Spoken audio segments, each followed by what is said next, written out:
Hey guys, what's up? It's me. I just wanted to go ahead and do this video real quick just to give you guys an update on what's happening or what has happened because of Hurricane Irma.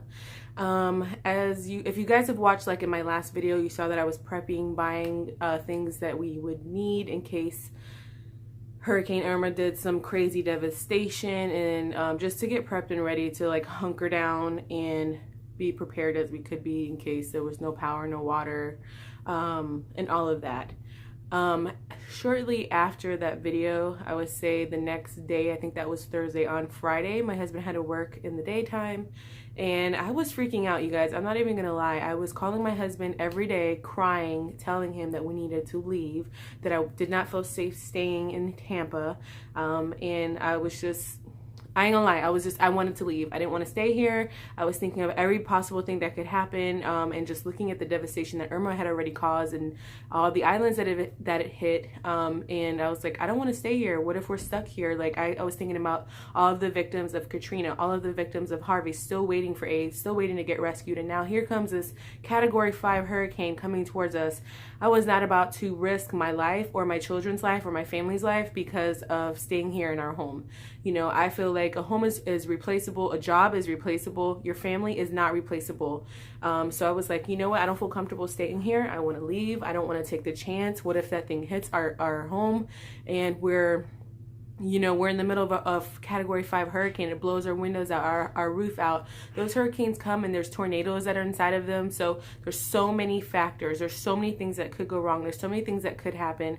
I'm looking around my house to figure out what could we use as a flotation device if in case it floods, because they have flash floods, they have storm surges, and all of a sudden there's a flood of water that happens, and people die more from storm surges and the winds that come along with these hurricanes than the hurricane itself. So I was just, all of these things were passing through my mind. I was freaking out, and I did not feel safe staying in my home knowing that this Category 5 hurricane was coming towards our city and towards our state. So after my husband got home on Friday, he wanted to stay.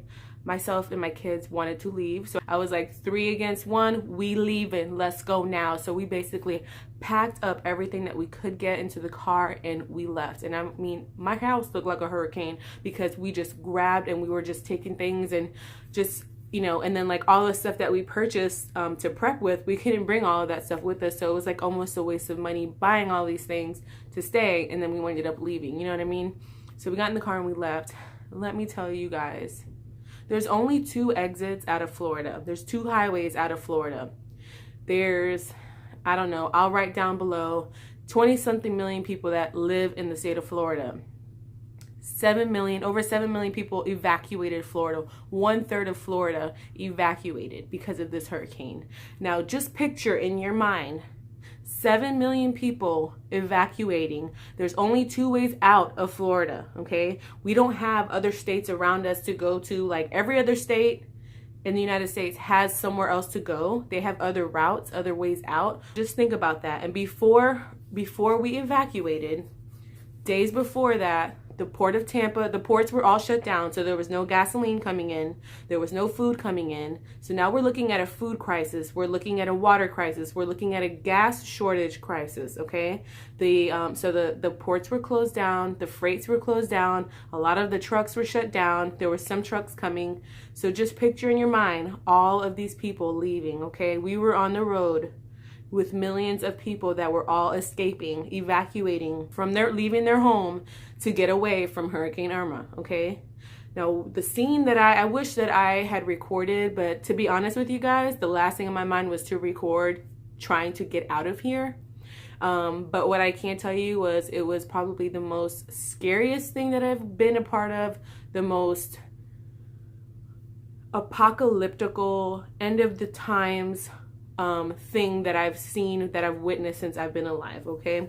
Like if we were on a 4-lane highway, they opened up those 2 end lanes that you like pull over, like if you have a flat, those lanes, they opened those lanes for people to drive on. There were signs up on the highway that said do not use outer lanes, and then there were other times where it said you could, but there were people just zooming by, and you could just see the devastation on people's faces, the fear in people's eyes when we had to stop to get gas. Like, there was no gas, you guys. No, when I tell you there's no gas, we were stopping at gas stations. I'll tell you right now, the two apps that are very, very helpful if you're in a state that has hurricanes or kind of type of natural disaster and you have to escape. Two good apps that I would recommend, like off the bat, these were helpful apps. Waze, W-A-Z-E, was a helpful app. We put in where we were going and it takes you on the safest, quickest route.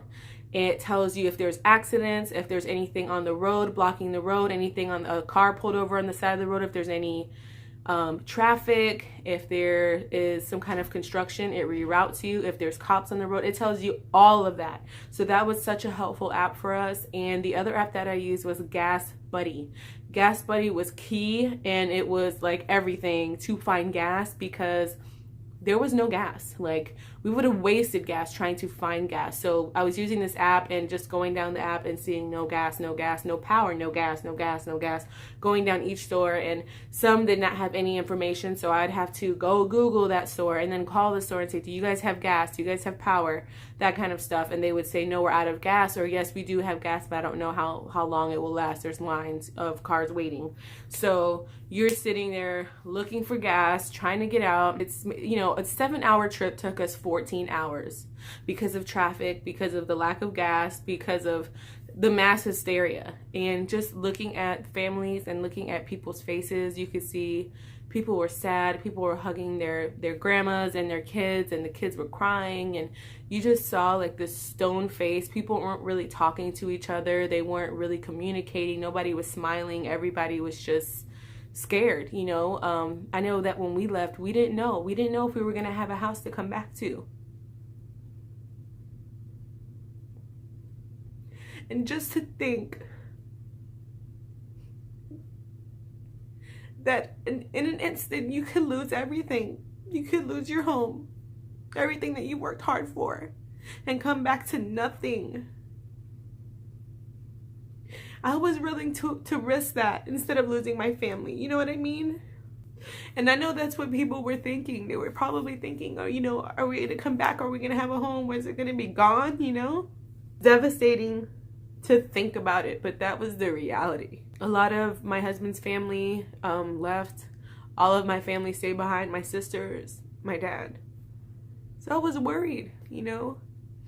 I was worried about that. My husband's dad stayed behind, his sister and her husband and kids stayed behind. So we were worried, like, are we gonna have to come back and look for bodies? Are we, you know, that is the reality. So the crazy part was before and then the hurricane, during the hurricane, and now after, dealing with the after. Still don't have gas. There's still food shortages. Luckily, his aunt got to Pensacola. Pensacola is where we went, which is still in the state of Florida. But if you look at Florida compared to where we were in Tampa, Pensacola is very northwest, as far west as you can go. If we wanted to leave, if we had to leave because the hurricane was gonna, you know, start coming towards us, we could have went to Mobile, Alabama, which is right next door. His aunt got there early and she called the family and said, are you guys leaving? If you are, I can reserve these rooms for you so that they will at least be here, because there are no hotel rooms. And when I tell you there were no hotel rooms were booked in Florida. They were booked in Alabama. They were booked in Tennessee. They were booked in Georgia. There were no hotels. Just like you couldn't find gas, people could not find anywhere to stay. People were sleeping at rest stops. We slept at a rest stop for 2 hours on our way there. We pulled over and stopped because my husband had been up for over 24 hours and now he was starting to swerve on the road with all these cars going all around us. So we stopped and got a little rest. During that, you know, you see price gouging on the gas that you could find, but you had no choice. You had to pay for it because there was no gas available. Same thing with our room. We paid $245 for 2 nights for a room, for a $50 room. I wasn't about to complain because there were no other places to go.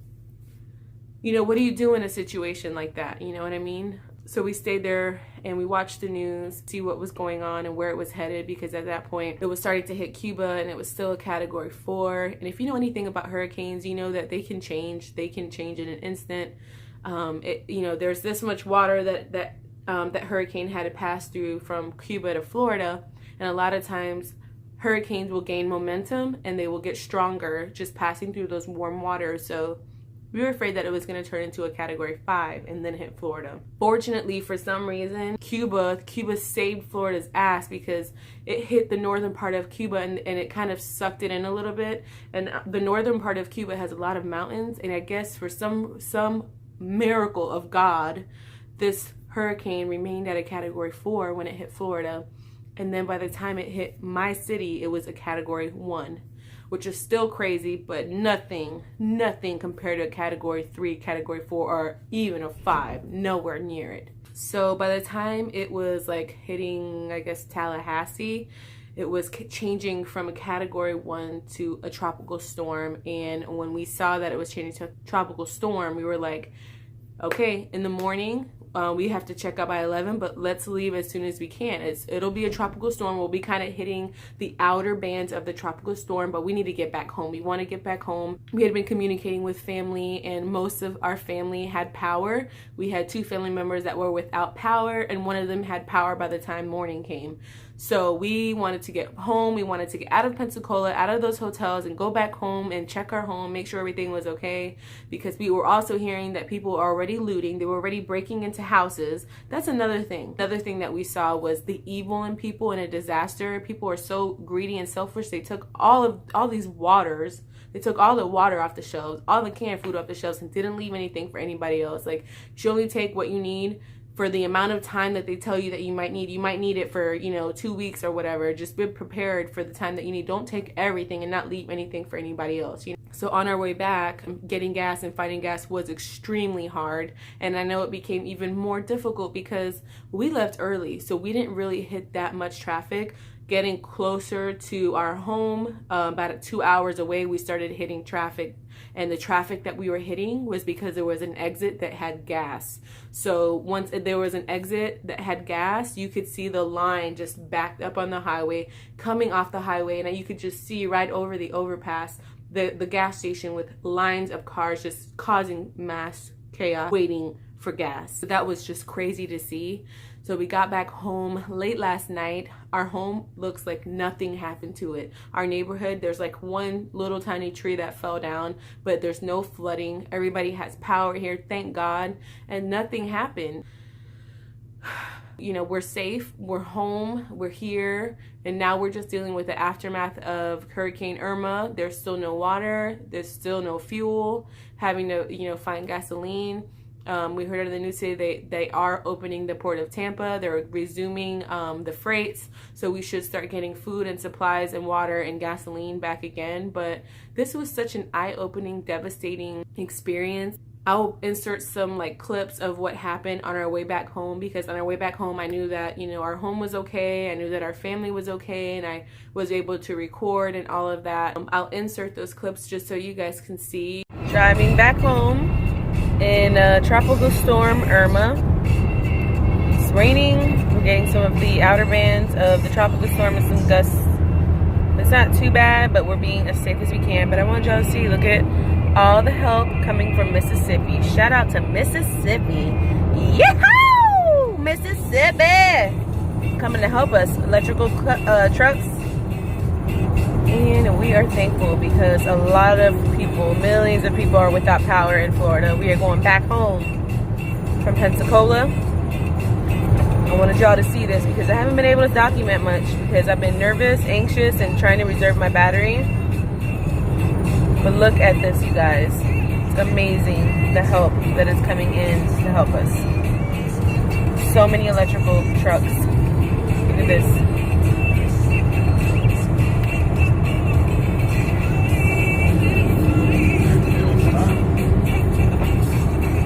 Going, they're on a mission. In 2 miles, take exit 192 for US 94 Midway. Yeah, that's where we're going to get gas, you guys. We have not been able to find gas. We still have half a tank, a little bit more than half a tank, but wherever there's gas, we have to stop and fill up because there's so many gas stations without gas right now. I wish that I recorded that on my way out of Florida, out of Tampa. He meant this because we've just passed several gas stations and there's no gas. Here's a gas station and there's a line starting.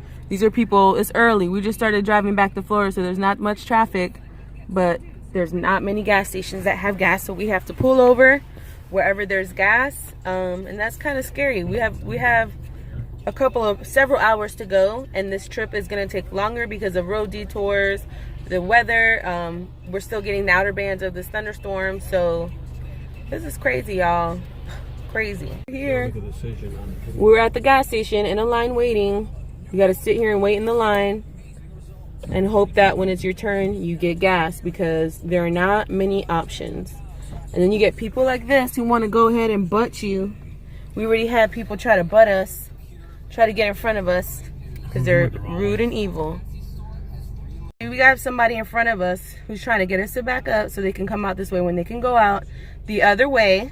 We're not moving because we're getting gas and we're in the line. I'm not getting out the line. So I'm going to record this person in case they try to crash into my car. They're not going to crash into the car. They better not, because I'm already getting hot. I'm already getting hot. So I'll record their ass to see what they want to do.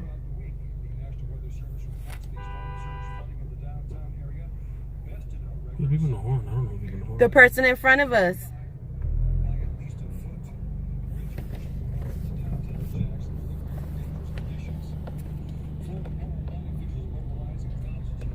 And you got something to say too? Y'all got something to say too? Huh? They're out of gas now too? Let's get out. So, they're out of gas. You see? At another freaking gas station. The gas station, there's nobody inside. Nothing's on. So we just came over here because we didn't see no cars and there's no gas. Did you cancel that transaction? Yep, it said cancel on it. This is freaking scary, trying to get back home, and there's no gas in the gas stations to get back home. How are we supposed to get home? Turn right on Man Drive. How are people supposed to get back home if there's no gas? My camera on to record this, you guys. There's no power in this town. We've been driving for about 15 minutes. Their street lights are not working. The gas stations are not working. They're shut down. Power's out. This is ridiculous. We've been driving for like 35 minutes. This whole town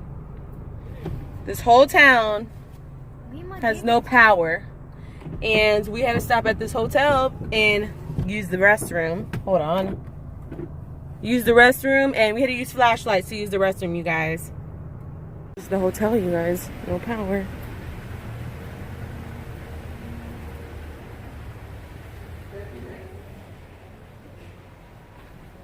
You guys waiting for the bathroom too? Yeah. Okay. We got rain. We got no power, no gas, traffic, mad as hell people, rude as hell people, and stressed out people. And I'm one of them. We driving back to Tampa, and everybody decided to drive back to Southern Florida, wherever they came from. I want y'all to see the other side. You see the other side, how there's no cars coming? You might see one here and there. This is exactly how it looked when we were driving away from the hurricane, except for this side right here, there was cars on that lane, that lane, that lane, that lane. On the other side right there, they had those side lanes open and people were crazy. So now we run into traffic. Everybody's trying to get home. Everybody's trying to get home. You want to get home too, man.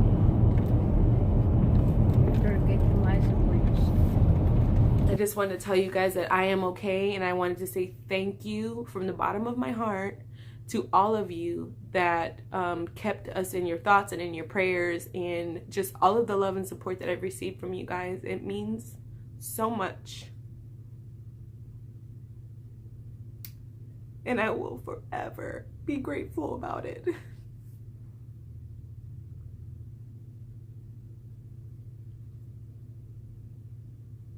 We learned a lot. Me and my family learned a lot through this experience. And that things are things and things can be replaced, but you cannot replace your family. And we learned that Florida is not the place for us anymore. I know there's disasters all over the world, and every state has disasters, some type of natural disaster, but at least you have other options and there's other places to go, and you're not trying to get out with every other person in Florida trying to get out. I mean, just experiencing this was very devastating. You know, like, my kids were pretty much okay. We consoled them and hugged them and told them that everything would be okay. At the end of the day, God was with us and everything is okay. But, you know, me and my husband, you know, as the parents, as the adults, we were like, what are we going to do? What's going to happen? I just think about all of the people in all of those islands that were devastated, that are, you know, without homes, you know, that don't have anything.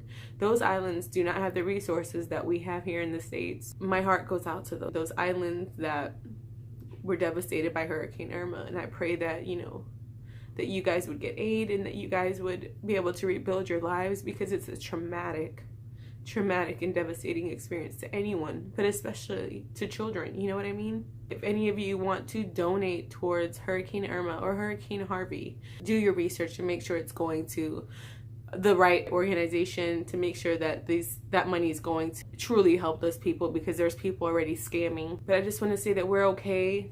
If I don't record for a while, just know that I'm recuperating. My life and my family's life will forever be changed. We will never forget what's happened. We don't plan on staying another summer in Florida, so probably within the next 6 to 8 months we will be relocating. That is for sure. Where, I don't know, but somewhere else, because we just feel like this was the stamp of approval on us wanting to leave, because we've wanted to move from Florida. We've lived outside of Florida and we've wanted to move, so this was kind of like the final straw, I guess you would say. That's all I wanted to say, and I love you guys so much, and thank you so much for everything, for being here, for supporting me, and thank you all for your comments and for keeping us in your thoughts and prayers. And please continue to pray. We were very fortunate and very blessed to not be affected the way that many people are affected right now. There's like 260,000 people in Tampa alone that don't have power, and they're working on that. But there's over 7 million people that don't have power in the state of Florida. People that they're still assessing. The numbers are changing all the time. So just keep Florida in your prayers, and keep all of the islands in your prayers that were hit by Irma, you guys. And thank you so much again.